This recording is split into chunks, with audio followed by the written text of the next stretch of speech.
You should have died instead of Dad." She didn't yell it. She didn't cry. She just said it. Plain, flat, like stating the weather. I had just handed her a cup of tea when she looked me in the eye and dropped that sentence on the table between us, hotter than the steam coming off her drink. I didn't say a word. Didn't ask what she meant. At 76, I've learned that silence sometimes has more power than answers. She sipped her tea like it was any other Sunday afternoon. Outside, the dogwood tree was in bloom. The petals were beginning to fall, soft and white against the brick path, like confetti after a parade. I used to think spring was about beginnings, hope. That day, it felt like an ending. A quiet, deliberate one. My daughter, Joanna, is 52. Sharp tongue, sharper eyes. Her father adored her, though I don't think she ever knew how to accept love unless it came with a check attached. After Harold died 5 months ago, she visited more often. Not to grieve, to help. That help looked a lot like poking around my drawers, asking how much the house was worth, suggesting I downsize. I stayed polite. Bit my tongue when she said things like, "Mom, this house is too big for you. You don't even use half of it." Maybe I don't. But I walk through every room. I touch the walls Harold painted with his own hands. I sit by the fireplace he built.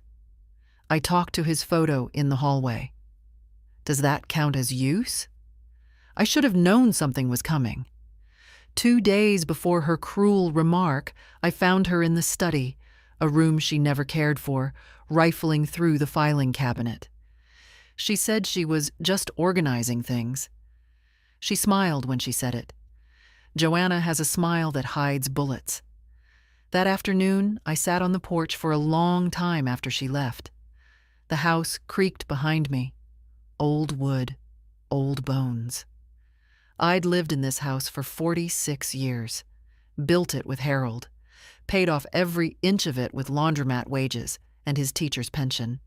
It wasn't just a house, it was a body I grew into. Every tile, every squeaky floorboard was a part of my marriage, my motherhood, my life. I was still on that porch the next morning when Joanna came back, dressed too nice for a weekday. Tight blazer, shoes that clicked too loud on the kitchen tiles. She had a folder under her arm, sat down across from me like a bank manager about to deny a loan. "I just want to make things easier for everyone," she said. "Dad would have wanted that." She opened the folder. Inside was a will, a copy, not the original. But it had Harold's name, his signature, or something that looked like it. It said he left the house to Joanna. Just her. Not a mention of me. I stared at it like it was written in another language. I knew Harold's handwriting like I knew my own. That didn't look like it. But grief messes with the memory. Doubt creeps in. "Where did you get this?" I asked. "It was in Dad's papers. You must have missed it." She smiled again. "Don't worry. I'll take care of the taxes and everything. We'll get you set up in a nice senior apartment. You'll be comfortable." She said it like she was offering me a favor, not stealing my home. I didn't raise my voice. I didn't throw her out. I just nodded and said, "Leave the copy with me. I want to look at it closer." She hesitated, just a flicker, but she left it. That was her mistake. That night, I took out the box where I kept the real papers. The will Harold and I made together 10 years ago. It was still there, still notarized, still untouched, and it said what I remembered. Everything goes to me first. Only after my death would anything go to Joanna. And even then, half of it was meant for my granddaughter Grace. I didn't sleep much that night. Not because I was afraid. I've lived through worse. But because something shifted in me. Something I didn't know I still had. a steel rod in the spine, a voice that whispered, "She went too far this time." By morning, I had a plan. I called Martin Ellery, Harold's old friend, a retired notary who still does a bit of work from his garage. I asked if he could come by, told him I needed him to look at something. He showed up that afternoon. Gray hair, round glasses, still smelled faintly of cigars. "She brought me this," I said, handing him the copy Joanna gave me. He read it in silence, then raised an eyebrow. "You said Harold signed this 2 years ago?" "That's what she claims." Martin took out a magnifying glass, examined the signature. Then he opened a folder from his bag. He'd kept a copy of the original will as the official notary. He held them side by side and let out a low whistle. "Someone's been forging dead men's handwriting," he said softly. I didn't blink, didn't gasp. Just poured him a cup of tea. "Good," I said. "Then let's begin." Martin stayed for another hour that day. Most of the time, we didn't speak. He compared the signatures over and over, holding them up to the light, laying them side by side, frowning deeply. He wasn't just being thorough. He was offended. Harold had been his friend. And forgery was more than a crime to Martin. It was a personal insult. "She didn't even try to get the witness signatures right," he muttered. "These names? They're nonsense. No license numbers, no stamp. And the date on this one. Harold was in the hospital that week, remember? He couldn't hold a pen, let alone sign legal documents." I remembered. All too well. That was the week I slept on a chair beside his bed, listening to every ragged breath, not knowing it would be his last few days. Joanna had shown up once, stayed 20 minutes, complained about parking. "She thought I wouldn't check," I said quietly. "She thought I'd just accept it. Let her take everything." Martin looked at me over his glasses. "What are you going to do?" I folded my hands in my lap. They didn't shake. "I'm going to stop her. Properly." It started that night. I went through every folder in the study, every envelope Harold had ever saved. My husband was a man who believed in records, utility bills from 1986, school photos tucked into tax returns. I was looking for anything that proved his state of mind, our agreements, his intentions. I found a notebook with a list he'd made. Estate planning, leave house to Edna first, then split between Joe and Grace. His own handwriting, a date. No signature, but still. I called Grace the next morning. She picked up on the second ring. "Grandma, everything okay?" Her voice always soothed me. 26 years old, working as a paralegal in Chicago, busy but never too busy to call me every Sunday evening. "Sweetheart," I said, "do you remember that will Grandpa and I made? The one we showed you before he passed?" "Of course," she said without hesitation. "You both said it left everything to you first, then it would be split. Half to me, half to Mom." "Why?" "She came by yesterday," I said, "with another will. Said your grandfather left the house to her alone." There was silence. Then Grace said, low and cold, "She didn't." "She did." "Is it real?" "No," I said, "but it looks close enough to fool someone who doesn't know better." Grace didn't reply right away. Then, "Grandma, do you want me to come home? I can help." I felt tears prick the back of my eyes, but I swallowed them down. "Not yet. I'm going to see a lawyer. I just wanted you to know." We talked for a little longer. After I hung up, I felt steadier. Not happy, but stronger. 2 hours later, I was sitting in a chair in the office of Linda Morrow, attorney at law. The same woman who'd handled our wills all those years ago. Her office hadn't changed. Same fern in the corner, same ticking wall clock, same photo of her dog in a Santa hat. I handed her both wills, the real one and Joanna's fake. She read in silence. Her expression didn't move. "Does your daughter know this is fake?" she asked finally. "She made it," I replied. "Then this is not just civil. This is criminal." "I don't want to send her to jail," I said. "I just want her to stop." Linda raised an eyebrow. "Edna, you don't have to press charges, but if she tries to enforce this, to evict you or claim the property, you'll need to file a formal challenge. I can help with that. But you'll need evidence." "I've got Martin," I said. "He notarized the original. He's already flagged the fake." "That's a start," she nodded. "But you'll also need to secure your assets now. Freeze anything she might try to access. Change locks, passwords, documents. Do you have joint accounts?" "No," I said. "Only the deed has her name, as a potential inheritor. Not an owner." "Then we're in good shape," Linda said. "Let's start with a cease and desist." 3 hours later, Joanna received a legal letter delivered by courier. I made sure she signed for it herself. She called me 6 minutes after that. "You're serious," she said. "Yes." "You're going to drag your own daughter into court over a misunderstanding?" I paused. "It wasn't a misunderstanding, Joanna. You forged a will." There was a pause. "You're losing it, Mom," she said, her voice tightening. "You're old.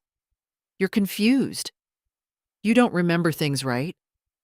Dad talked to me before he died. He wanted to make sure I was okay." "I'm sure he did," I said. "But that doesn't mean he signed away the house. Not without telling me. Not while he was too sick to write." She hung up without another word. That evening, I walked through my house slowly, touched the door frames, the photos, the spot on the wall where Harold had written Grace's height each year in pencil. And I thought, you'll have to pry this house from my cold hands. But I wasn't planning on dying anytime soon. The next morning, I changed the locks. Not because I thought Joanna would break in, not yet anyway, but because I wanted to send a message. This house is not yours. You can't just stroll in and take what doesn't belong to you. I paid a local locksmith in cash. A young man, polite, with a careful way about him. He didn't ask questions, just worked quietly and gave me 3 fresh keys when he was done. "You want me to install a new deadbolt too?" he asked. "Extra security?" "Yes," I said. "Install it." He nodded. "This is a good one. Grade 1, very hard to pick." I stood by the doorway and watched him drill into the old frame Harold had built. And for the first time in days, I felt protected. Not entirely safe. But at least like I was doing something. Joanna didn't call again that day, but I saw her car drive past the house around 2 p.m. Slow, deliberate, like she wanted me to see her. I didn't go outside, just watched from behind the curtain. She didn't stop, just turned the corner and disappeared.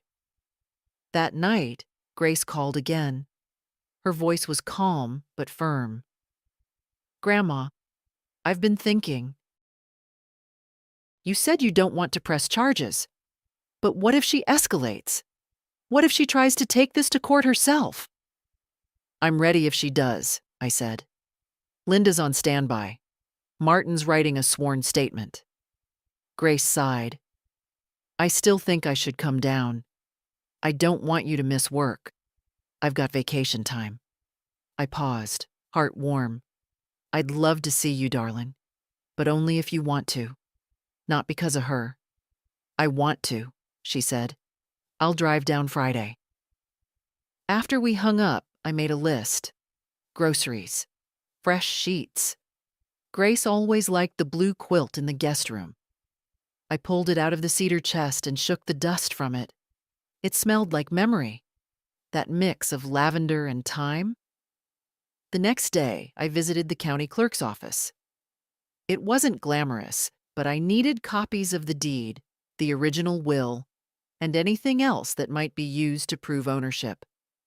The clerk, a woman in her 50s with tired eyes and a patient smile, helped me print out everything. "Getting ahead of trouble?" she asked gently. I gave a small smile, trying to stay on my feet. As I stepped outside, I spotted Joanna across the street. Standing by her car, sunglasses on, arms crossed. She didn't wave, just watched. I met her eyes, didn't flinch. Then I turned and walked to my car. Let her stew. That evening, there was a knock at my door. Not the bell. A knock. Firm, measured. I opened it, and there she stood, all polished anger in a beige trench coat. "Mom," she said, voice tight. "We need to talk." I stepped aside. "Come in." She walked through like she still owned the place, which told me everything I needed to know. "I just got a letter from your lawyer," she began, turning to face me in the kitchen. "You're accusing me of fraud." "I'm not accusing," I said. "I'm protecting myself." She rolled her eyes. "This is ridiculous. That will is real." "No, it isn't. You think you know better than Dad? You think he wouldn't have wanted me to have something after everything I've done for him?" I stared at her.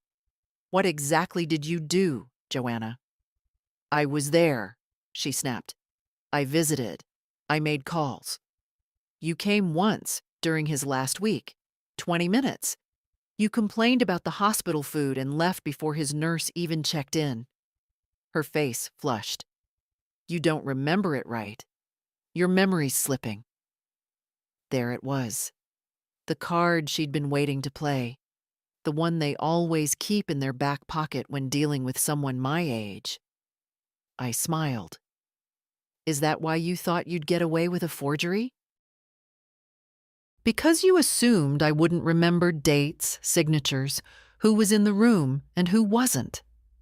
She shifted on her heels. "I have the original will, Joanna. The notarized one. Martin still has the logbook, and Harold couldn't have signed yours when you said he did. He was sedated and barely conscious. The hospital records will prove that." She said nothing, just stared at the floor. "I don't want to destroy you," I said softly, "but I will not let you destroy me." Finally, she looked up, her face hard again. "You're choosing this house over your own daughter?" I blinked. "I'm choosing truth over theft, dignity over deceit."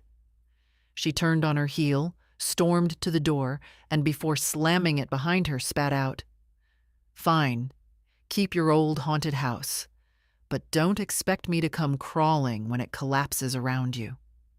After she left, I sat down slowly in Harold's old armchair. The room was quiet, thick with the smell of lemon polish and evening dust. The photo of him on the mantel watched me, a younger man in a plaid shirt, holding a hammer, grinning at something just out of frame. "She tried," I whispered. "But I'm still standing." Outside, the wind picked up. The branches of the dogwood tapped gently on the window, like knuckles on glass. And I knew the real storm hadn't started yet. But I was ready. Joanna didn't show her face the next day, but the silence was heavier than any argument. It hung in the corners of the house, settled behind the doors like dust I couldn't sweep away. I baked a lemon cake that morning. Not because I had an appetite, but because the scent reminded me of easier times. Harold used to say it smelled like Sundays and forgiveness. Funny how nothing about today felt forgiving. At noon, my lawyer called. Linda had that tone, careful, precise, like she was walking me through a minefield. "Edna, I've just been contacted by a firm downtown," she said. "Your daughters hired them to contest your version of the will." I sat down at the kitchen table, hands folded. Contest how? She's claiming the updated will, her version, supersedes the one on file. She's filed a petition for probate with the county. So it was official now. A war. Not just a nasty family spat, whispered about over fences and casseroles. No, Joanna was dragging me into court, in full view of anyone who cared to watch. She's also claiming undue influence, Linda added after a pause. I blinked. What does that mean? That your husband wasn't of sound mind when he signed the earlier will. That perhaps you coerced him? It hit me like a slap. Not just a lie, an insult to both me and Harold. That's a dirty thing to accuse, I said quietly. It's common, she said, especially when they know they have no real claim. But don't worry. We'll handle it. I'll request Harold's medical records from the time of the will signing. If he was of sound mind, and if we can prove it, her claim crumbles. After the call, I just sat there. The lemon cake sat untouched on the counter. I thought about the last weeks of Harold's life, the crossword puzzles we did together in the hospital, the books I read aloud to him. He was tired, fading. But he was still Harold. Still sharp enough to remember the exact amount he tipped the garbage man that Christmas. He wasn't confused. He wasn't weak. He knew exactly what he wanted. And he wanted to leave the house to me. That afternoon, I called the hospital, asked for medical records. The receptionist was polite, efficient. She said she'd email the forms for authorization. It would take a few days. Everything takes a few days when you're trying to stop a train from hitting you. Around 3 p.m., Grace arrived. I saw her through the front window before she knocked. Same long stride, same determined look on her face. But when I opened the door and she stepped inside, her arms wrapped around me like I was something fragile she had to hold together. "I'm here now," she whispered. We sat in the kitchen, and I told her everything. The fake will, the lawyer's letter, the accusation of coercion. She listened without interrupting, her mouth a thin line. "She's losing control," Grace said at last. "And desperate people do desperate things. She's still your mother." She shrugged. "She stopped acting like one a long time ago."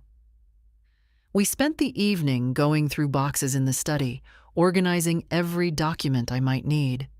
Grace was methodical: birth certificates, property deeds, tax returns, insurance policies.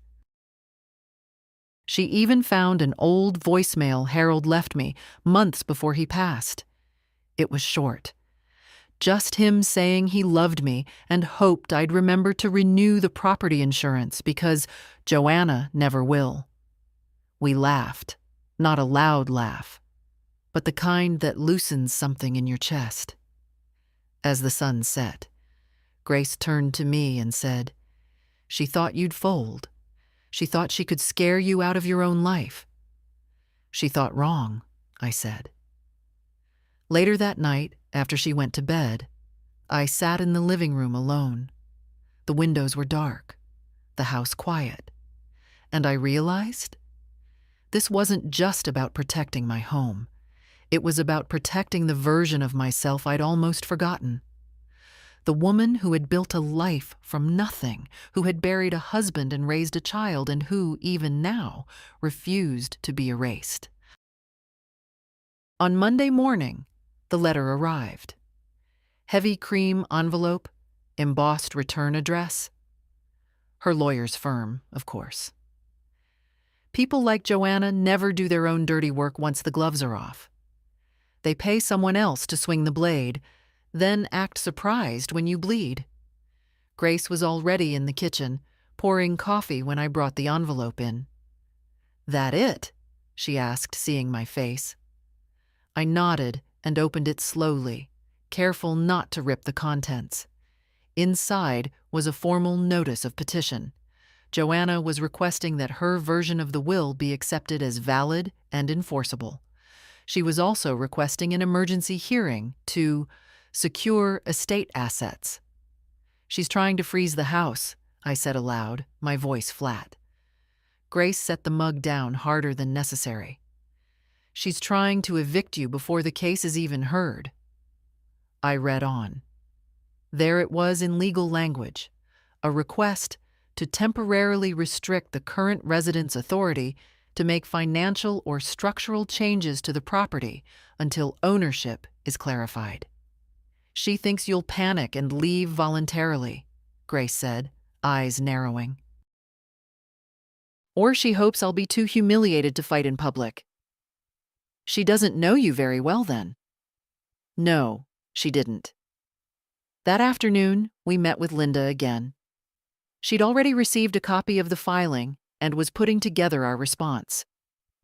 "We'll challenge both the will's authenticity and the emergency request," she said, sliding a draft across the desk. "I've included Martin's statement about the original will, and I've already sent for Harold's mental competency assessments from his doctor." Grace leaned in, reading the lines carefully.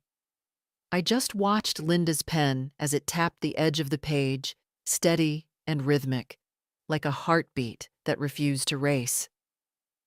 "There's also the matter of motive," Linda added. "She benefits financially, significantly." "She's drowning in debt," Grace said quietly. "Has been for years." I turned to her. "How do you know?" "Because I've helped her with legal forms. She made me look over some paperwork a year ago. Credit cards, loan deferrals. She doesn't know how to say no to anything shiny." That part hurt more than I let on. All this time I thought she was just selfish, but maybe it was worse. She was sinking. And instead of asking for help, she'd rather steal from her own mother. Still, I didn't let the sympathy cloud the facts. "Then she should have come to me honestly," I said. But she didn't. She lied. And now she's going to stand in a courtroom and try to rewrite the life I built. Linda looked at me across the desk. "Are you ready for that?" "I was born ready," I replied, without a smile. By Wednesday, the judge had reviewed the emergency petition and denied it. "No grounds for immediate harm," the clerk read from the decision when we called. "The respondent maintains lawful residence and demonstrates documented ownership." It wasn't a win, not yet. But it was a solid block in the foundation. I would stay in my home until the case was heard. That gave us time. Joanna didn't call, she didn't text. But her silence felt like a taut wire, pulled tighter every hour. Something was coming. I could feel it in the way the house creaked at night, in the way even the dogwood tree outside seemed to be bracing for wind. That Friday, Grace and I took a walk through the neighborhood. The air had the smell of cut grass and distant rain.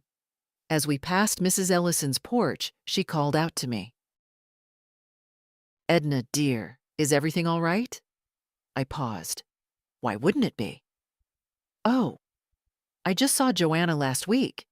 She said you were thinking of moving into assisted living soon." I blinked. Grace stiffened beside me. She said what? Said she was handling the paperwork. Sounded very proud. Said it was best for everyone. I smiled. The kind of smile that hides your teeth. "Well, Mrs. Ellison, I assure you, I'm not going anywhere." Back home, Grace exhaled hard once we closed the door. "She's planting seeds. She's trying to make it look like it was all my idea, that I'm slipping." I walked to the mantelpiece and picked up Harold's photo. I could almost hear his laugh. Low, steady, the one he'd use when someone underestimated me. "Well," I said to the frame, "let them keep underestimating." Grace looked at me. "You're going to win, Grandma." I turned to her, steady. I'm not fighting to win. I'm fighting not to disappear.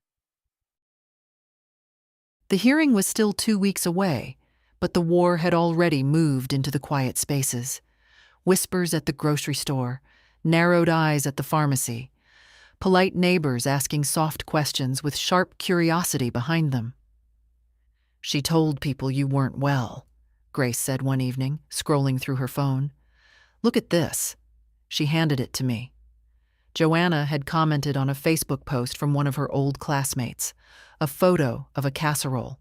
In the comments, I've been so stressed lately. Taking care of Mom, trying to figure out next steps for her before things get worse. It's hard when your parent starts forgetting things. Anyone else been there? No names, nothing direct. But we both knew what she meant. I gave the phone back. She's setting the stage. Grace looked furious. You should post something. Fight back. No, I said. I don't defend myself in gossip circles. I do it in court, where it counts. Still, it stung. Not the lies, I'd heard worse, but the familiarity of the tactic. Joanna always played the victim. As a teenager, when she got caught with her report card hidden behind the toilet tank, she cried and said she was just overwhelmed. In college, she failed 2 classes and blamed the professor's tone. She couldn't accept consequences. She dressed them in someone else's coat and handed them off. Now she was doing it again. Except this time, the coat she was using had my name on it. That week, Grace and I went to Harold's storage unit, a small place we'd rented years ago when we downsized the garage. I was looking for one specific box, the one with our early legal papers, back when we first wrote our wills, long before Martin or Linda or anything digital. We found it on the bottom shelf, under Harold's old tackle box, and a rusted fan we'd always meant to throw away. Inside were dozens of folders, labeled in his tidy print. Insurance, loans, legal, personal notes. Under legal, we found gold. Look, I said, handing Grace a stapled document. Our first draft. Same language as the final notarized version. Same intent. And look, he wrote on the bottom. She squinted. Grace gets half, no matter what. She's the one who visits. I couldn't help the chuckle that bubbled up. That was Harold's humor, sharp as a tack. We copied everything, carefully refiled the rest, and locked the unit. I felt lighter walking out, like I'd found a piece of him I didn't know I needed. The next morning, Linda called. She'd received the hospital records. Harold had been evaluated during his stay. The doctors noted mild physical decline, but no cognitive issues. He was clear-headed, Edna, she said. That'll hold up in court. I didn't reply right away. I just looked out the window at the backyard. The swing Harold built for Joanna still hung from the oak tree. The ropes were fraying, the seat sun-bleached. But it was still there, a memory in wood. Thank you, I said at last. We'll bring it all. On Sunday, I woke early and dressed slowly. Put on the navy blouse Harold liked, the one he said made my eyes look like stormy weather. Grace came downstairs and smiled when she saw me. You going somewhere? Yes, I said. Church. She paused. You haven't been in a while. I need to sit in a room where people still believe in something. The walk to St. Andrew's was longer than I remembered, but it felt good. Familiar. The choir was already warming up when I arrived. I slid into my usual pew, third from the front, left side, just under the stained glass window with the doves. Mrs. Whitley leaned over and whispered, Good to see you, Edna. We've missed you. I nodded. It's good to be here. The sermon that morning was about truth, about how silence can be noble But sometimes it's cowardice in disguise, about how standing up for yourself isn't pride, it's survival. I didn't cry. I didn't shift in my seat. But something in me settled. When I got home, Grace was waiting with lunch on the table. "You look different," she said. "I feel different," I replied. "I've been letting her make me small. No more." And I meant it. Not just for me, but for every woman who's been told to give in, to step aside, to go quietly. Joanna had picked the wrong mother to erase. The letter from Joanna's lawyer arrived on Tuesday. Again. This one came certified, signature required. Grace took it from the mailman and brought it inside, eyebrows raised. "Another one," she said. "Want me to open it?" "No," I said, reaching for it myself. "She's still my daughter. If someone's going to insult me in print, I'd rather read it firsthand." I opened it with the same care I'd use peeling a scab. Inside, a formal notice requesting mediation before the court hearing, an offer to resolve the matter amicably without public litigation. At the bottom, a sentence that made my blood thrum. If Mrs. Barnett is willing to relinquish her claim to the property, my client is prepared to provide a modest financial settlement to facilitate her transition into assisted care. "Modest," I muttered. Grace read it over my shoulder. "She's trying to buy you out. Cheaply. She's offering to bury me in a condo with laminate floors and call it mercy." That night, I sat at the kitchen table and stared at that letter for a long time. Then I picked up a pen and wrote 3 words on a sticky note. Not. For. Sale. I stuck it on the fridge, where Joanna's magnet, the one shaped like a cruise ship she gave me years ago and forgot about, still held up a grocery list. At 9:47 p.m., Joanna called. I didn't want to pick up, but I did. "You got the letter?" she asked, skipping pleasantries. I did. "I'm trying to make this easy, Mom. You say you don't want a court fight, I'm giving you a way out. By offering me money for a house that's legally mine, a house your father and I built from scratch?" "You can't live there forever," she snapped. "It's too big for you. You're almost 80. What happens when you fall, when you get sick? That's my concern, not yours." "It is my concern," she said, voice rising, "because you're not thinking clearly. You're letting Grace manipulate you." That did it. "I'm letting Grace protect me," I said, sharp now, "because she's the only one in this family who still remembers what loyalty looks like." There was silence on the other end. Then, cold and low. "You always favored her." I laughed. "Joanna, you weren't competing with her. She was just watching. Watching how you treated me. She doesn't know what I've done for this family. And I know exactly what you've done to it." She hung up. Not angrily, not even loudly. Just quiet. Like she'd run out of tools. The next morning, Linda called. "They've agreed to mediation. The judge thinks it's worth a session before we head to trial." "Fine," I said. "I'll show up." Grace looked worried when I told her. "What if it's a trap? What if they spin it?"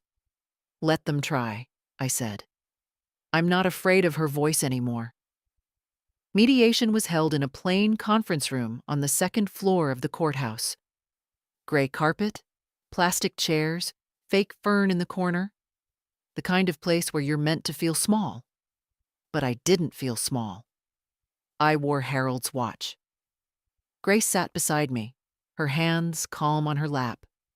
Joanna walked in with her lawyer, tall man, expensive tie, eyes that didn't meet mine. She wore red. She always did when she wanted to win. The mediator was a woman named Carla. Neutral tone, clipboard, polite smile. We each made our statements. Joanna's lawyer droned on about misunderstandings, evolving family needs, opportunities for harmonious transition. When it was my turn, I said nothing for a moment. Then I looked straight at Joanna. "You don't get to rewrite history just because you're ashamed of the truth," I said. "Your father left me this house, not because he was confused, because he trusted me, because he knew I would protect it, and his memory. What you're doing is not grief. It's greed, and I will not let it define our family name." Even the mediator blinked. Joanna said nothing. Her lawyer tried to recover, but it was too late. The session ended with no agreement. Carla scribbled a note. "Proceed to hearing." As we stood to leave, I looked once more at my daughter. She looked tired, not from age, not from stress, from failure. She thought I'd fold. She never thought I'd fight. And she certainly never thought I'd win the room with nothing more than the truth. The courthouse was quiet the morning of the hearing. Almost too quiet. The kind of silence that sits heavy in your chest, like waiting for thunder after the lightning strikes. Grace and I sat on the wooden bench outside the courtroom, sipping weak coffee from paper cups, watching the clock edge closer to 9 a.m. She reached over and squeezed my hand. "You okay?" I nodded. "I've been through worse. Harold's funeral was quieter than this, and colder." Joanna arrived 5 minutes before the hearing, flanked by her lawyer, a woman this time. Younger, sharper, eyes quick as razors. They walked past us without a glance. No greeting, no acknowledgement that we'd shared birthdays and blood and Sunday dinners in this very town. I didn't flinch. Let her pretend I'm invisible. She'd built a whole case on that fantasy. The courtroom was small, local, nothing like the ones you see on TV. No gallery, no grand speeches. Just a judge, a recorder, 2 tables, and a clock that ticked too loudly when no one spoke.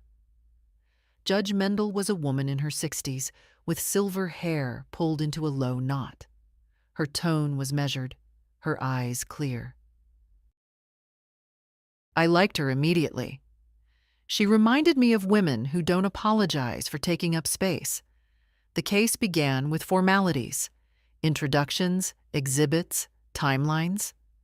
Joanna's lawyer opened first, presenting their version of events, that Harold had updated his will in private, that the signature was valid, that Joanna had always intended to honor her father's wishes. Linda stood next. She was calm, collected. She presented the notarized will, the original one, backed by a certified copy and Martin's sworn statement. She highlighted the inconsistencies in Joanna's version, the questionable date, the lack of registered witnesses, the absence of Harold's initials on certain amended paragraphs. Then came the medical records. We submitted copies showing Harold's cognitive stability at the time of the signed will, doctor's notes, nurse statements, medication logs. All consistent, all clean. Joanna shifted in her chair. Then came the voicemail. We hadn't planned to play it. It felt too personal. But Linda leaned over just before our final statement and whispered, "Let them hear him." So we did. It played through a small speaker on the desk. Harold's voice, worn but clear. "Edna, love, don't forget to renew the insurance. I know Joanna won't remember. She's too busy pretending she knows better than both of us. House is yours, always has been. Take care of it and yourself."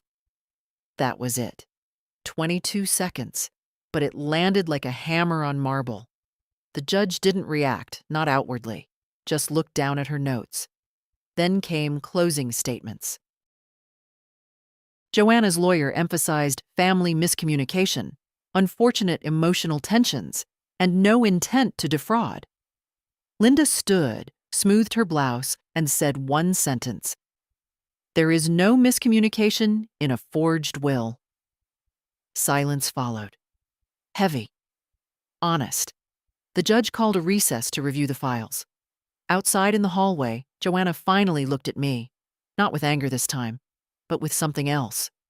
Panic? Regret? I couldn't tell. She opened her mouth to speak, then closed it. Grace turned toward me. She doesn't know what to say anymore. She never did, I said. 30 minutes later, we were called back in. Judge Mendel returned to her seat and looked at both sides. "I've reviewed the documents," she said, "and the evidence overwhelmingly supports the original notarized will filed in 2011. Joanna's lawyer opened her mouth, but the judge held up a hand. "The will presented by the petitioner contains multiple inconsistencies, including a questionable date of signature, absent witness validation, and handwriting inconsistencies. Additionally, the voicemail and medical records provide context that further weakens the petitioner's claim." She turned to me. "Mrs. Barnett, the court recognizes your rightful ownership of the property. Case dismissed." And just like that, it was over. Joanna didn't speak. She stood slowly, gathered her things, and walked out of the courtroom with her lawyer trailing behind. No apology, no tears, just absence. Grace and I remained seated for a long time. We didn't celebrate. We didn't laugh. We just breathed. "I'm proud of you," she said finally. I nodded. "I'm proud of me too." Because I hadn't just protected a house. I had protected my name, my truth, my worth, and not one brick of it had been built on silence. The news spread through town by nightfall. I didn't tell anyone, hadn't planned to. But someone at the courthouse must have whispered to someone else, and by the time I got home, the phone had already rung 3 times. Grace answered each time, polite, but brief. She knew I wasn't in the mood for congratulations. "People are calling like you just won the lottery," she said as we finished dinner. "One of them even asked if you were going to write a book." I smiled weakly. "About what? Surviving your own child?" She paused. "You kind of did." The truth was, I didn't feel like a victor. I felt tired, not just in my bones, deeper than that. Like the part of me that had held on day after day, waiting to be believed, was finally allowed to let go. The next morning, I sat alone in the living room, wrapped in Harold's old sweater, listening to the ticking clock. It was the first moment of true silence in weeks. No papers to sign, no calls to return, no courtrooms. And yet, the ache was still there. You don't just win a battle like that and walk away clean. You lose something too, a version of your child. A version of yourself, maybe. The one who kept hoping things would get better, who made excuses for years of absence and sharp words. That woman was gone now. At noon, Grace walked in holding an envelope. "This came for you," she said. "No return address." I opened it slowly. Inside was a folded sheet of paper and a check. The letter was short. Joanna's handwriting, rushed and messy. "You made your point. I won't fight you anymore. Here's for the lawyer fees. Don't contact me. J." The check was for $12,000. Grace looked over my shoulder. "That's not an apology." "No," I said, folding the paper. "It's a receipt for silence." I didn't cash it. I tucked it into a drawer I rarely open. The one with the baby shoes, Harold's watch, and the first Mother's Day card Joanna ever gave me. I wasn't ready to throw it away. Not yet. That evening, I sat on the porch as the sun dipped below the dogwood branches. The blossoms were thinning now, late spring moving into summer. Grace brought out 2 mugs of tea and sat beside me. "Do you think she meant it?" she asked. That she won't fight? Maybe. That she'll disappear forever? I didn't answer right away. Joanna doesn't know how to lose quietly, I said. She'll disappear until she finds a way to come back looking like the victim. Will you let her? I sipped my tea. I don't know, I said honestly. Not unless she comes back different. Not unless she learns how to tell the truth. We sat in silence for a while. Birds chirped. A breeze lifted the hem of the tablecloth beside us. Then Grace reached into her pocket and handed me something. It was a key. What's this? My new apartment, she said, smiling. I signed the lease this morning. It's just across town. Nothing fancy, but I want you to have a key. I stared at it. Small, silver, warm from her hand. Why? In case you ever need to get away, she said. Or in case I forget how to be decent, and you need to remind me. I laughed. Really laughed. It felt like something cracking open. You're not going to forget, I said. Still, she shrugged. Just in case. Later that night, I stood at the window and looked out across the backyard. The swing was still there, still empty, still waiting. Maybe it always would be.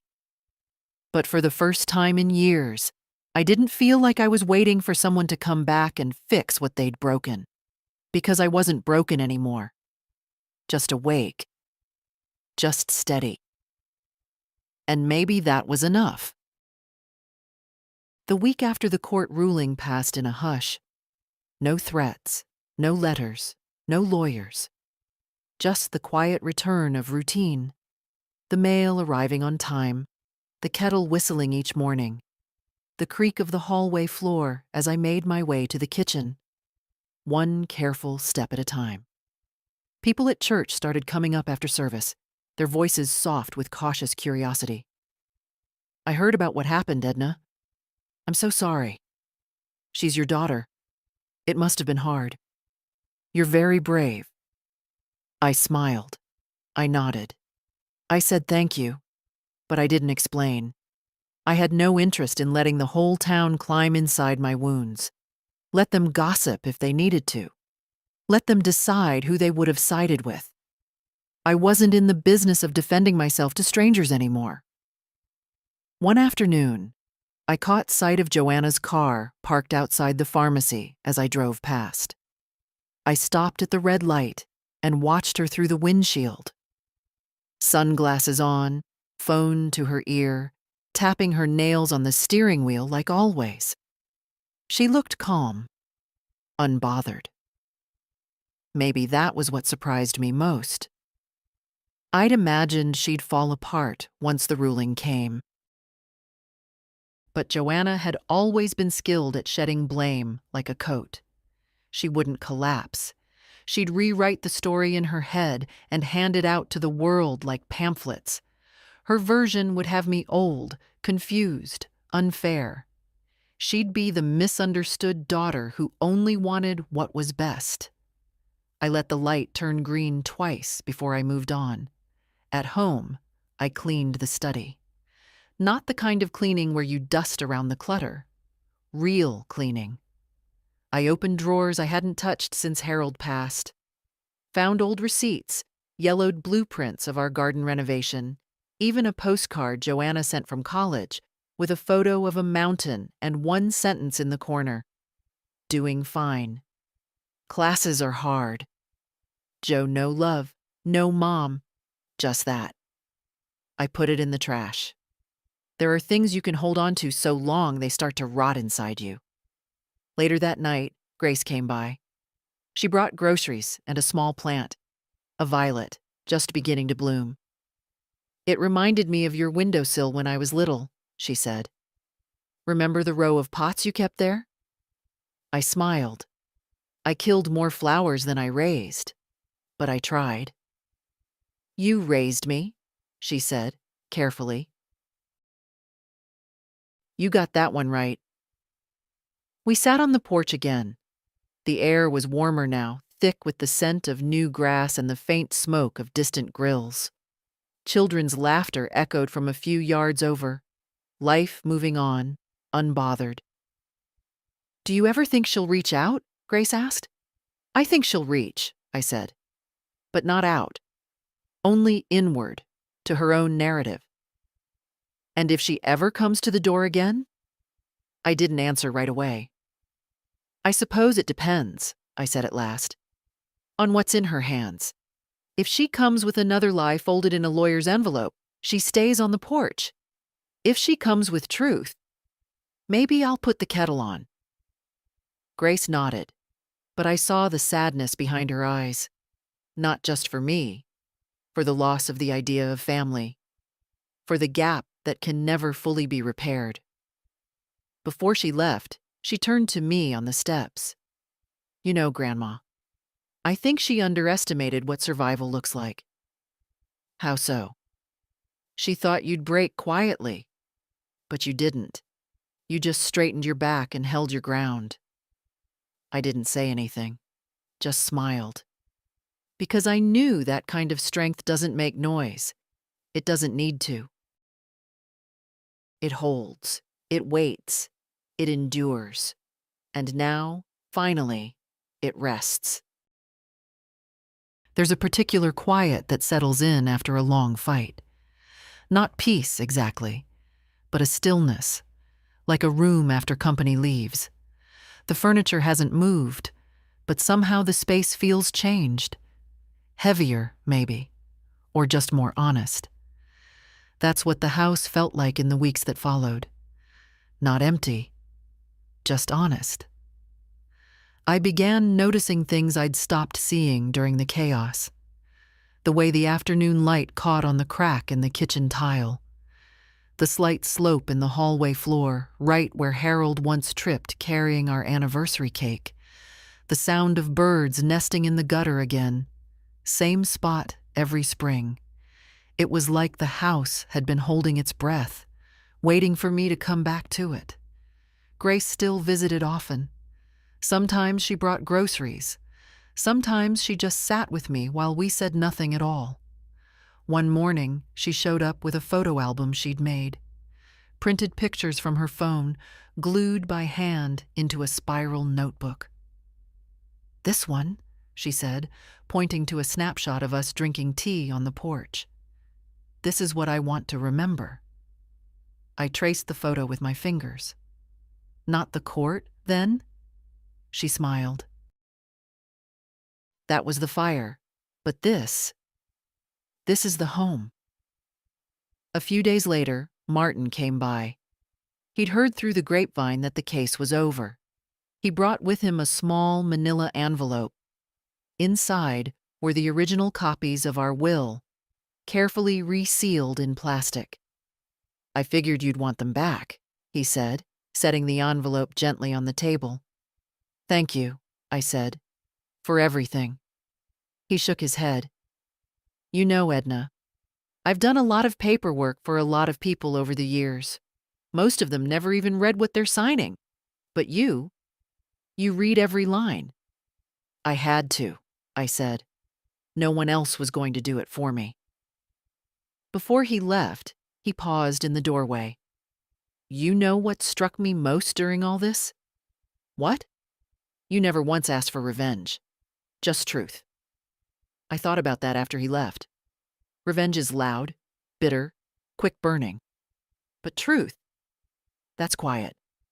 It takes longer to set, but it stays.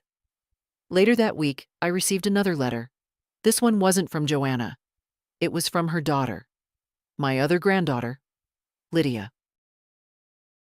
The one who distanced herself from the whole mess, kept quiet during the trial, stayed firmly in Joanna's corner for years.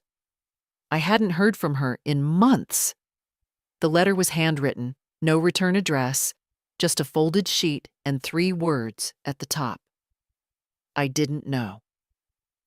She went on to say she'd only seen one side, that she believed what her mother told her, that I was bitter, confused, clinging to a house because I had nothing else. that the trial had forced her to read everything, finally, and that she was sorry. "I don't expect anything from you," she wrote. "I just wanted you to know I was wrong." I sat with that letter for a long time, longer than I'd sat with Joanna's check, or even the court papers. I read it again and again, each time slower, and then I folded it, tucked it inside my Bible, and left it there. Not as proof, but as record that someone had watched, that someone had seen, and that maybe, just maybe, it mattered. That night, I lit a candle. Not for Harold. I do that every year on his birthday. No, this one was for me. For the woman who stayed standing. For the mother who said no, even when it hurt. For the silence that finally spoke back. A month after the hearing, I stood barefoot in the backyard, my hands deep in the soil of the small garden. Harold and I started our second spring in the house. Tomatoes back then. Now, just weeds and memory. The earth felt warm, forgiving, like it had been waiting for me to come back. Grace had brought me new seedlings, herbs mostly, and one small rose bush. "Not much of a gardener," she'd laughed, handing me the paper bag of greens. "But I figured these might like you better than they'd like me." It felt like the right season to begin again. Somewhere between watering the thyme and pulling the dead roots from the far corner, I caught myself humming. I hadn't done that in years.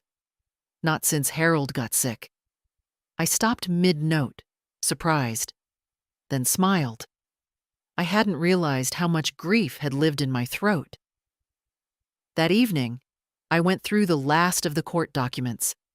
I wasn't looking for anything, just sorting, deciding what to keep and what to burn. There were pages of signatures, timestamps, property maps, notes I'd written in the margins in pen, in pencil, in fury. I found a photograph tucked in the back of one folder. It was Joanna, 8 years old, hair in pigtails, missing her front teeth, grinning so wide you could see the frosting on her chin from the cake she'd just devoured. Harold had taken the photo on the day she won a spelling bee at school. She'd spelled responsibility right. He was so proud, he made her repeat it for every neighbor on the block. I stared at that face for a long time, not with sadness, not even with longing, just with the kind of ache that comes when you finally accept someone you loved turned into someone else, and they're not coming back. I placed the photo in a new folder marked simply before. Not out of nostalgia, out of clarity. The next morning, I met with Linda one last time. We sat in her office, reviewing the final title documents and asset protection forms. Grace came along, mostly to make sure I didn't forget to ask about long-term transfer clauses. "You're officially clear," Linda said, tapping the last page. "No one can contest it now. It's yours, until the day you decide otherwise." I exhaled. Not dramatically, just long enough to feel the weight finally shift off my chest. "I'm thinking of putting the house in a trust," I said, "with Grace listed as beneficiary." Linda nodded. "That's wise?" Grace looked at me, startled. "Grandma, you don't have to." "I know," I said, "but I want to, because you showed up, when it mattered, when I didn't ask you to." After the paperwork was filed, we walked out into the afternoon sun. Grace offered to drive, but I shook my head. "No, I want to go home on my own." When I pulled into the driveway, the dogwood tree was shedding again. The petals fell soft and slow across the hood of my car, like gentle reminders of time, of season, of everything that passes and everything that stays. I walked up to the front door and unlocked it without hurry. The smell of lemon polish and old wood greeted me like a familiar voice. The clock ticked in the hallway. The fridge hummed. The floor squeaked in its usual spot. And I said, out loud to no one, "We're still here." Later that night, I sat by the fireplace with a notebook. Blank pages. Nothing dramatic. Just space to put things down. I wrote one line. She tried to take my house. Instead, she gave me back my name. Then I put the pen down. Not because I was done, but because for the first time in a long while, I didn't need to explain myself to anyone. Not even the page. And that, I realized, was the truest kind of freedom I'd ever known. The mornings began to feel lighter. Not in temperature. August in this town always came heavy with heat and the drone of cicadas. But in the way I moved through them. I woke before the alarm now, not out of habit or anxiety, but something gentler. I poured coffee for myself, took time buttering my toast, watered the herbs on the windowsill. It was a quiet, private sort of victory. Nothing grand, just life resuming without the shadow of dread pressed against the front door. Joanna hadn't called, not once since the check and the folded note. Don't contact me. I honored that, not out of bitterness, but because I believed her. Maybe for the first time.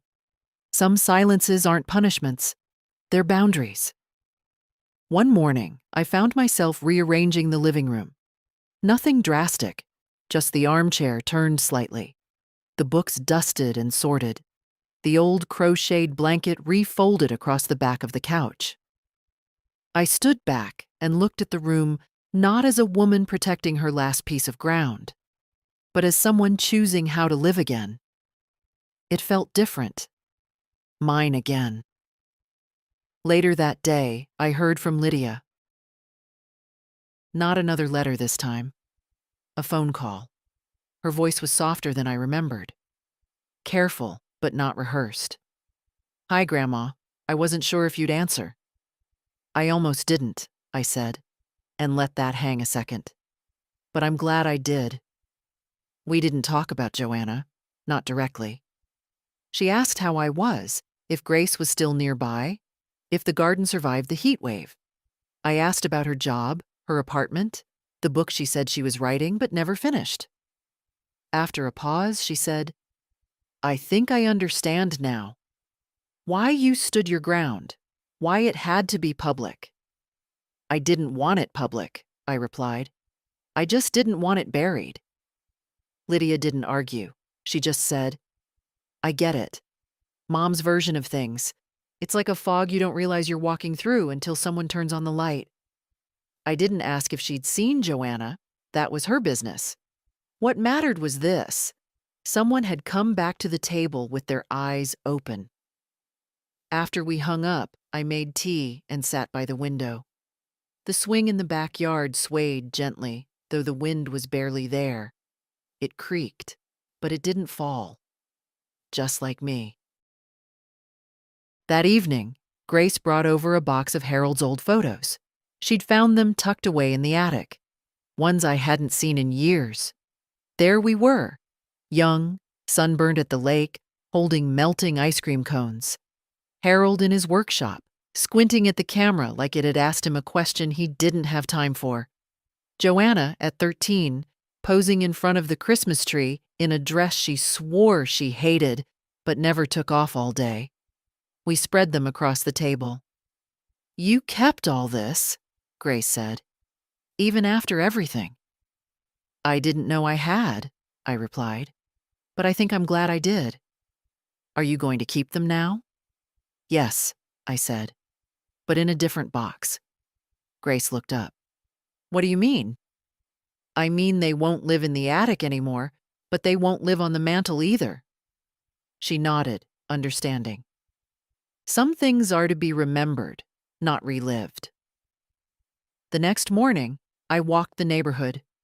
Slowly, cane in hand, but steady. Mrs. Ellison waved from her porch. A boy zipped past on a bicycle. Someone was mowing a lawn. Ordinary sounds. For the first time, they didn't feel like a world happening without me. They felt like a world I still belonged to. When I got home, the mail was waiting in its usual tilt against the front step. One envelope caught my eye. Not legal, not dramatic. Just a postcard. No name on the front. Just a painted image of a cabin by a lake. I turned it over. 2 words. Still here. No signature. Just that. Joanna? Lydia? Someone else? It didn't matter, because I was still here too. Not in defiance, not in grief, but in presence.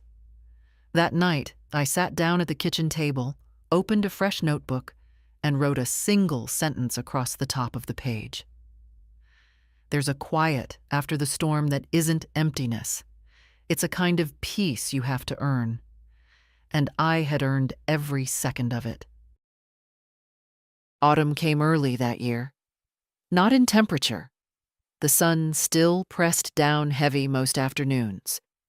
But in the way the light shifted. Softer. Slanting lower through the windows.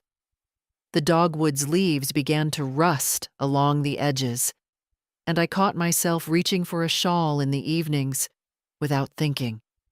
It felt like the house was exhaling with me. Grace had started coming by less often, not out of distance, but rhythm. We were settling into a new kind of closeness. The kind that didn't need checking in every day. She had her life across town now. She called when she could. Brought soup. Left notes on the fridge when I was napping. Borrowed the ladder. Be careful if you go looking for it. It felt like family. Real family. Not loud or dramatic. Just steady. One Saturday, I went to the local church bazaar. I hadn't been in years. Too many side glances after Harold passed. Too many murmurs during the legal mess. But this time, I walked through the rows of handmade scarves and scented candles with my head high. People nodded. Some offered hesitant smiles. A few came up and said things like, "You did the right thing," or "Took guts, what you did." I thanked them, kindly but briefly. Their opinions didn't weigh much anymore, not like they used to. At one table, I ran into Clara Morrison, a woman I hadn't spoken to since Joanna was in high school. She used to run the PTA like a small country. "I just want to say," she began, setting down a mason jar of peach jam. "What happened with your daughter? It reminded me of my own. We stopped speaking 3 years ago, over something smaller, I think, but it still broke us." I listened. Let her finish. "She wants to reconnect now," she added. "I'm scared it's too late." I looked at her. "It's never too late for truth," I said. "But it has to come with both hands open, not one behind the back." She nodded, eyes misting, then quietly added, "Thank you." I bought the jam. That night, I sat by the fireplace again. No flames yet, too warm still. But I'd taken to sitting there as the light faded. The silence in the room had changed. It didn't echo anymore. It held. I pulled out the notebook, the one I'd begun after the hearing. I hadn't written much, just thoughts, observations, lines that came to me in the middle of washing dishes or folding laundry. On a blank page, I wrote, "There are 2 kinds of losses, the ones you grieve and the ones you survive. Sometimes they're the same. Sometimes surviving is the grief." I didn't cry when I wrote it. I thought I might. But some truths are past tears. They just sit with you like old friends. A few days later, I received a package.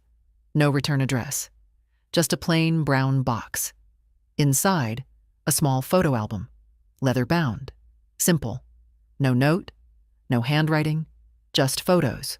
Of me, of Harold, of Joanna at different ages, birthdays, School plays, a blurry picture of her holding Grace for the first time in the hospital, a photo I'd never seen, and at the back, a single photograph of Joanna standing on our porch, maybe a year ago, holding a coffee mug. The photo had been taken from the yard, candid. She wasn't smiling, just staring off toward the street. I didn't know what to make of it. Maybe she sent it. Maybe Lydia did. Maybe it was a way of saying, I remember too. I closed the album and set it beside my chair. Not everything needs to be solved. Some things just need to be acknowledged. That evening, Grace came by with her laptop. I've been working on something, she said. You can say no, but I think people need to hear your story. I raised an eyebrow. To what end? Not for attention, she said. For understanding. For all the women like you who don't think they're allowed to say no to their children. I thought for a long moment, then nodded. But only if I get to choose what stays in. Of course, she said. We spent hours that night going over her draft.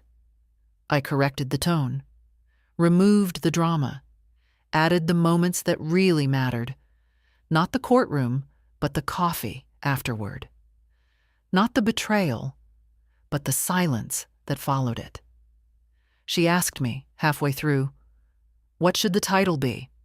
I didn't answer right away. Then I said, make it simple, make it honest. She smiled. How about, she stayed? And I nodded. Because that's what I had done. I stayed. In my home, in my name, in my truth.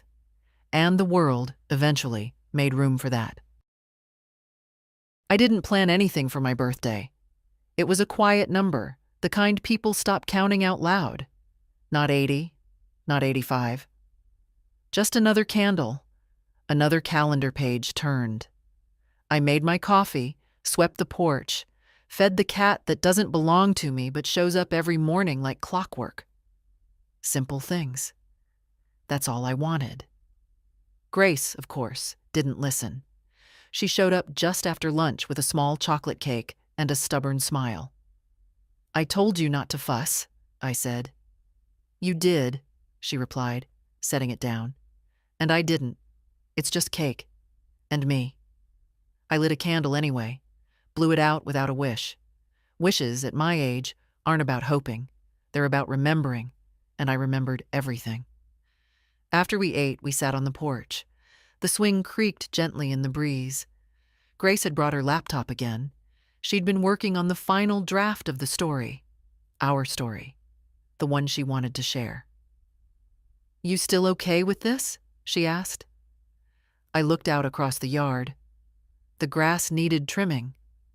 The dogwood had lost most of its leaves. The air smelled faintly of wood smoke from someone's distant fireplace. I am, I said. But just one thing. What's that? At the end, don't say I forgave her. Grace looked at me. Why not? Because I didn't. Not in the way people like to package it. I didn't let it go. I didn't invite her back into my arms. I simply accepted what was. That's not forgiveness. That's reality. She nodded. She understood. People like stories with tidy bows, reconciliations, big hugs. But life isn't a movie. Sometimes survival is the only resolution you get, and sometimes that's enough. That evening, after Grace left, I sat by the window and reread Lydia's letter. I hadn't responded. Not yet. I didn't know how. But I felt something shift every time I held that piece of paper.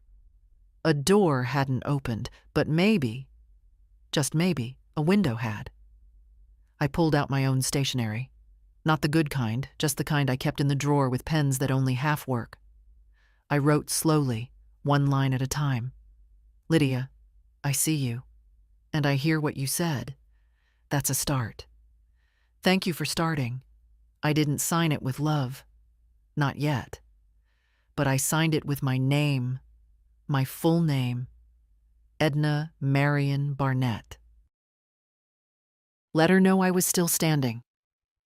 2 days later, the story went live. Grace published it on a quiet platform.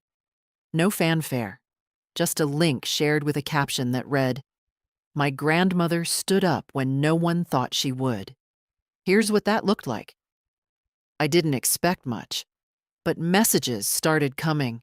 Some from people I hadn't heard from in years, some from strangers, women in their 50s, 60s, 70s, all of them saying the same thing in different words. I thought I was alone. "You made me feel seen." I didn't know we were allowed to fight back. I printed them out. Not all, just the ones that felt like a mirror. I kept them in a folder next to the legal papers. The proof that stories can protect things just as much as lawyers do. One message stayed with me most. It was handwritten, mailed in a lavender envelope. I was told, "Be the bigger person." For years, I shrank myself trying to be that. Reading what you did reminded me that being big doesn't mean being silent. It means staying.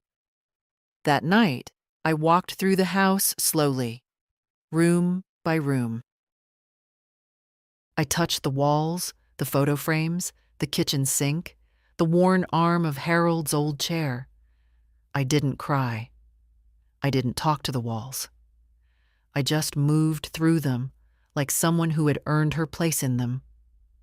At the end, I stood at the doorway and looked out at the yard. The swing moved gently in the breeze. Still here. I didn't know what winter would bring. Maybe more silence. Maybe a letter. Maybe nothing. But I knew this. They tried to take everything. And I kept everything that mattered. Not because I fought louder, but because I never stepped away from who I was. The story ends here. Not because it's finished, but because I'm no longer afraid to keep living it.